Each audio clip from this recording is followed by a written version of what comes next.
Martin Morales, as my colleague just said. It's great to be here, great to be in front of you and talking to you about what we're doing here in London. First of all, I just thought I'd change the name of the presentation. I like to do this at the last minute sometimes, but I just think it's more focused on what you might want to hear as well. And also through that, hear a bit of my story. So, how to change your career, how to go from one thing to the other, how to pivot is so important in life. It's based around many fundamentals in terms of following your gut, following your love, following your passion. But in my career, I have launched new talent, new artists, mainly in music, but I've also, in the last few years, helping launch a new culture. Peruvian food, drinks, art, music, and I'm also involved in charity. I was born in Peru. Peru is a place very far away from here. Many people never knew about it, never heard about it a few years ago.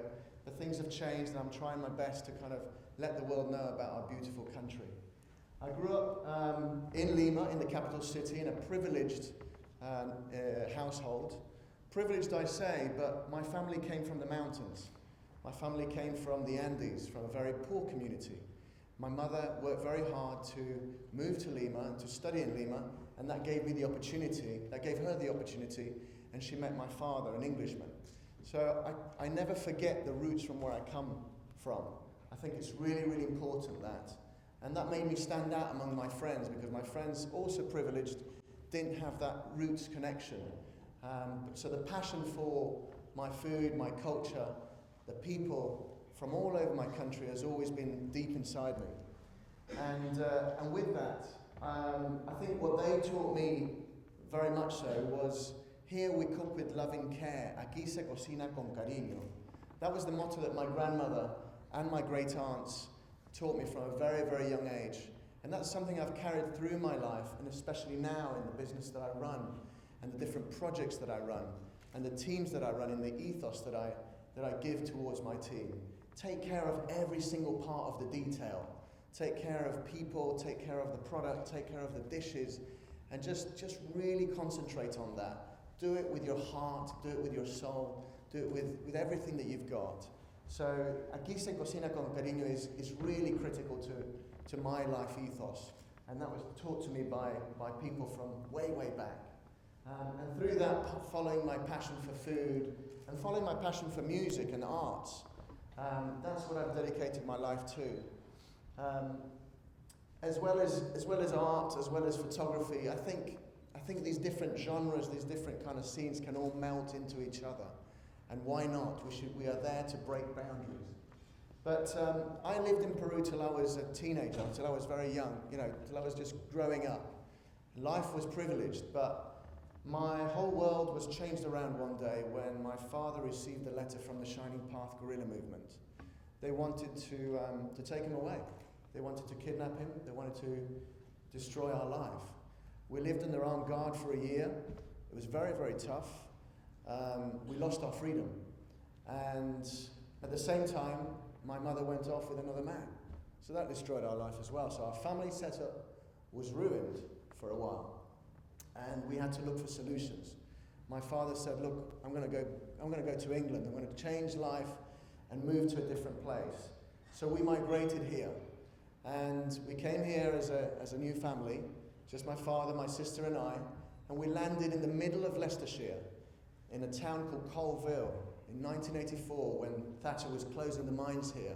It's a working class town, and they'd never seen a boy from Peru, a little brown boy, different to them, and they gave me shit. They gave me a lot of hassle. They gave me racism, physical, racial abuse, as well as just shouting and screaming obscenities to me for a whole year. It's really tough.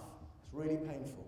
But I never forgot my roots, never forgot my passion for food and music, and that kept me going through that time.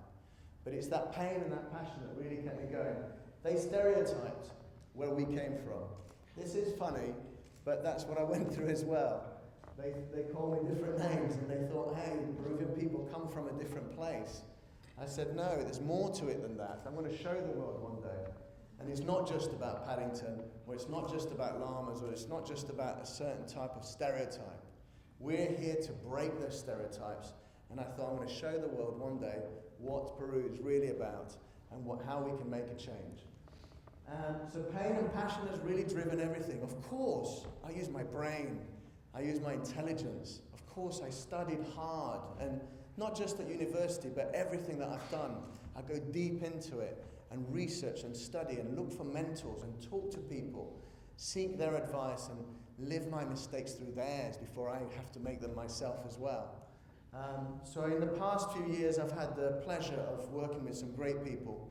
I started off in a small music company making the tea after university, but then I also started to make events with food and music where I would DJ and cook at the same time many years ago. I lived in Mexico for a year as part of my university degree, and I DJ'd there and I taught English, and I was also kidnapped.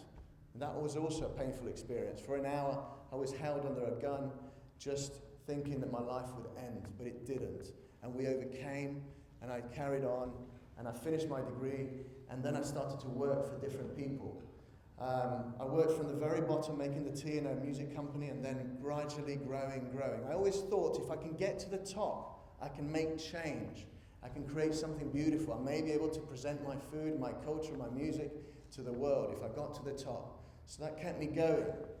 So I worked first in a small company, producing music compilations, working on compilations of John Coltrane and Lee Scratch Perry and people like that, and Tracy McCall and Reckless Eric, as well as Asher Bosley, as well as Miriam Makeba. So that passion for music was really ignited there, and I learned the craft of producing music and also creating something from scratch. I then went on to work for EMI, and I launched a girl called Katie Tunstall, worked with a girl called Joss Stone, and then I got a call from Apple, and Steve's right-hand man said, look, we're launching something called iTunes in Europe. Would you like to be part of the founding team?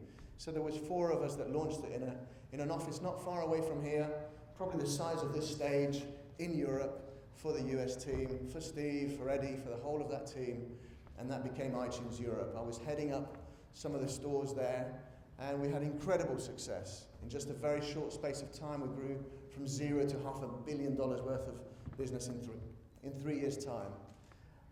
From there, I was headhunted by Disney to say, hey, we've got this thing called High School Musical. We want to launch it. We don't know what to do with it. Got something called Hannah Montana and this girl called Miley Cyrus. You know, I don't know if Europe's going to enjoy it, but we've heard that you know how to work across Europe, work across different markets, understand what customers want, and can you help us with this? And so I said, yeah, sounds great. So I was headhunted, and I ran Disney's business across Europe for music, for talent, for publishing, for records, for concerts. And in just 3 years, we grew that business.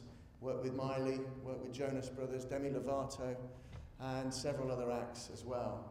But the weekends, I would just carry on DJing. I was always been DJing at university, and I always loved that. And DJing is really fascinating because you stand on a stage and you watch people just like this, and you kind of see who's engaged, see how you can engage them more, choose different records, and just go with the feel of a room, go with the experience, and I really enjoyed that.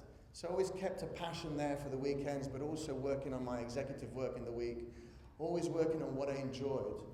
But there came a time when, I just thought, this is not what I want to do for the rest of my life. I want to dedicate my whole soul and being and time to doing exactly what I think is good for the world and what I think is good for me and what will make me ultimately happy. And I just really thought, I've always been the type of person that thought that anything is possible. Really, anything is possible. Your physical being, as our previous speaker said, your physical being can put a stop to certain things that are physical. But we have all got the capability, and we're all blessed, at least in this room. We're very lucky, and anyone listening here, you can do whatever you want. That's the magic. We have the capability, and you've seen stories of people overcoming from something that's been really hard. So you can do it. You can change. You can change from one career to another. Now you know, and you guys, many of you came from other parts of the world, so you can change from one country to the other. So anything is possible has always kept me going, and I really truly believed I could do something else.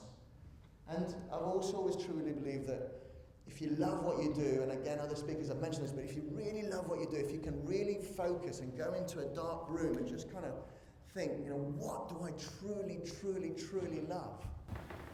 What's deep in there? What should I be doing for the rest of my life?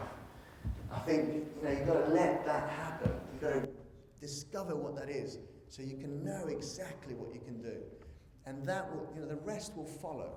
The rest will follow, and success will be measured by the happiness that you have within that journey. Not by the end goal, and certainly not by money. It'll be about what makes you happy in that moment and the road to that. And if you just, follow what you truly love, you will get there. And so my love is Peru. My love is my country. I miss it so much. That racism maybe sparked up the kind of passion to kind of bring it over here. Maybe that kind of kidnapping just thought, I'm just going to do well, and I'm going to do it for my people. Maybe, maybe the stuff that we suffered in Peru just thought, the world needs to know about this beautiful country. And Peru is this. It's a journey through food, through culture, through art, through history, through geography. I mean, it's a fascinating place if you've not been there. We're all from very, very special places. You all come from different parts of the world as well. So you all have, these wonderful places that you come from. So I encourage you to tell the world about it. But this is my story through fashion from Peru, through art, through culture, and of course through food. Peru is a country that is now growing. We lived in a past full of terrorism and corruption, a past that was through civil war and destruction and dictatorship, but now we're opening up like a flower and showing the world what we're all about. And it's a magical place because of the migration of people in the last 500 years of Spanish, Italian, Chinese, Japanese, and African people that makes our country so great. Because variety is the spice of life. The coast, the Andes, and then the Amazon as well. I mean, these are wonderful places with ingredients and fruits and vegetables, and different ingredients grow at different levels.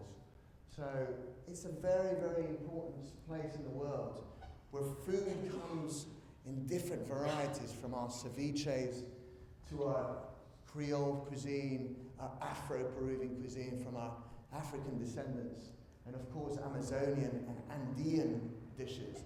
That makes up the whole variety. Chifa, which is our Chinese Peruvian cuisine, is so, so wonderful. And of course our Nikkei cuisine, our Peruvian Japanese cuisine, which is also an enriching part of our culture. So we're a world within a world of food. And of course not forgetting our Pisco. Pisco is our Peruvian spirit. Many of you might have tried the Pisco sour. So forget margaritas and mojitos. This is the next big thing. This is the next great thing. So come and see us at one of our places and have a Pisco sour. No, but honestly, it's just a world within itself that I want you to discover. So I sort of thought with that passion, I was there at Disney, working with Miley. She's 13, she's a wild girl.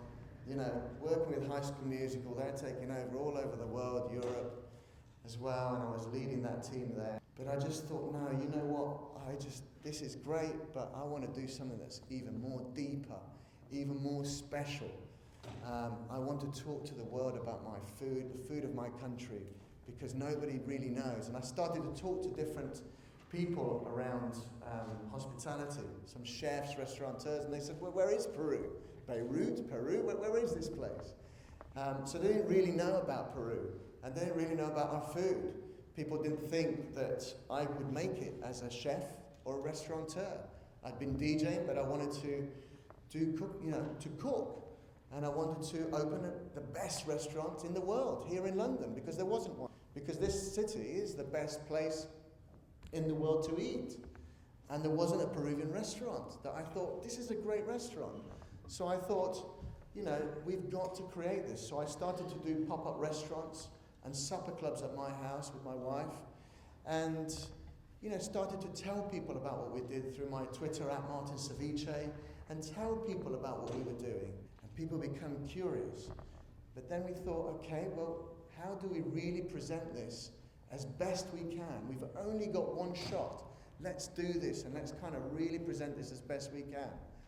We thought, well, we need to open a restaurant and hopefully in the best place in Soho, in the centre of London. Wow, but that really takes a lot of money, which we haven't got. I was at Disney and I thought, God, am I going to give up everything I have and a career building up, wanting to get to the top, make a change? And I thought, yeah, you know what? This is what I want to do for the rest of my life. So we planned as much as we could, but it was tough. Nobody wanted to invest any money in a restaurant. No one wanted to help because they didn't really know the cuisine or it hadn't been proved before. So we sold our house and we thought, we're going to put everything into this. We only have one shop. So we did, and people started to listen to us. My ex-bosses, the people that kind of worked with me in the past, thought, okay, well, this guy's serious. He's made us successful before, and let's back him. So slowly but surely, people started to come together to help us create this project. We put together a world-class team of people that run restaurants and also chefs, together with my team, with me. And we really were prepared to walk into darkness, because you don't know what's going to happen. When you're an entrepreneur, you might know certain things. You might know certain parts of what you're going to kind of encounter. You might have a skill set in marketing or in content creation or in legal or in finance, but you can't be everything. And you've got to kind of be prepared to just walk into, the darkness, right? Just be prepared to do that and just take that plunge. And that's what we did, and we've not looked back. But we had other things. We had calculated as much as we could. We had researched the hell out of this. I'd spent every minute going to as many restaurants and talking to as many restaurateurs and chefs as I could and begging them to give me advice. And they did, and I learned from that. That was my MBA. That's my MBA in how to be a restaurateur and a chef. And now I'm glad to say we've opened Ceviche in Soho. It's 3 years, it's just a few years since we opened. And I'm very, very proud of what we've achieved. It's a £5 million company every week, and growing every year. And we've also opened a new restaurant called Andina about a year ago, which is not far from here, presenting the delicious cuisine from the Andes, the healthy cuisine from the Andes. And of course, Andina means a lady from the Andes. You might remember that the Andina was my grandmother. So she inspired that restaurant. She sent me hampers when I was a kid of these wonderful ingredients for us to cook from. And that has been the inspiration for that wonderful restaurant. And it's always because we've followed our gut feel. Of course, as I said, we've kind of worked with the best people in finance, in running restaurants, chefs. And of course, I know what my weaknesses are. But I always follow our gut feel. If you can kind of reach into that, trust that. And Steve always said, trust that the dots will join up in future. And trust yourself. That's how you will be successful. So a few months ago, I came across a new site, a beautiful old building that's just here. It's called the Alexandra Trust Dining Rooms. And it's in the middle of Old Street, just about 500 meters from here. And I thought, blimey, there's no restaurants, no one really selling food around here. Surely we can't be successful here. But I trusted my gut feel.